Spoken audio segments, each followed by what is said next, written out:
Maths கிளாஸ்னு நம்ம என்ன பார்க்க போகிறோம்னா 7ஆம் வகுப்பு முதல் பருவம் எண்ணியலில் பயிற்சி 1.5ல் 8வது கணக்கு தான் பார்க்க போகிறோம். இதுக்கு முன்னாடி 7வது கணக்கு வீடியோ போட்டிருக்கோம். அதோட லிங்க் டிஸ்கிரிப்ஷனில் இருக்குது. பார்க்காதவங்க போய் பார்த்துட்டு வாங்க. இப்போ கணக்கு பார்க்கலாம். 8வது கணக்கு. ஒரு வறட்சி காலத்தில் மேட்டூர் அணையின் நீர்மட்டம் வாரத்திற்கு 3 அங்குலம் வீதம் குறைகிறது எனில் தொடர்ச்சியான 6 வார கால இறுதியில் நீர்மட்டத்தில் ஏற்படும் மாற்றத்தை அளவிடுக. முதல் வாரத்தில் ஒரு வாரத்தில் 3 அங்குலம் குறையுதுன்னு சொல்லியிருக்காங்க தண்ணீரோட நீர்மட்டம். அதே 6 வாரத்தில் எவ்வளோ மாற்றம் அடைஞ்சிருக்குன்னு நம்ம கண்டுபிடிக்கணும். ஃபஸ்ட்டு ஒரு வாரத்தில் எவ்வளவு குறையுது அதை எடுத்து எழுதிக்குவோம்.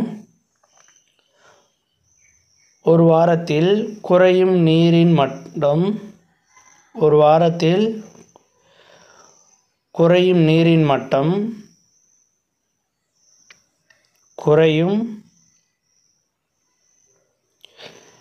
நீரின் மட்டம்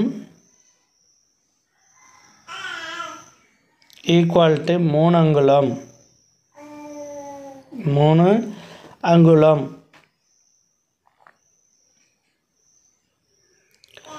அடுத்து 6 வாரத்தில் குறையும் நீரின் மட்டம் நம்ம கண்டுபிடிக்கணும். 6 வாரத்தில் குறையும் நீரின் அளவு 6 வாரத்தில் குறையும் நீரின் அளவு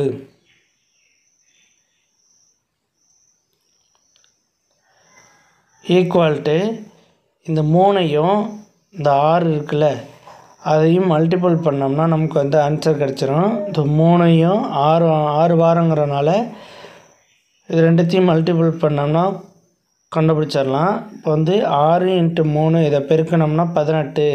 அப்போ 6 வாரத்தில் 18 அங்குலம் குறைஞ்சிருக்கும். அவ்வளோதான் இந்த கணக்கு. நெக்ஸ்ட் வீடியோவில் பார்க்கலாம். வீடியோ பிடிச்சிருந்தா லைக் பண்ணுங்கள், கமெண்ட் பண்ணுங்கள், ஷேர் பண்ணுங்கள், சப்ஸ்கிரைப் பண்ணுங்கள், அந்த பெல் பட்டனையும் கிளிக் பண்ணுங்கள்.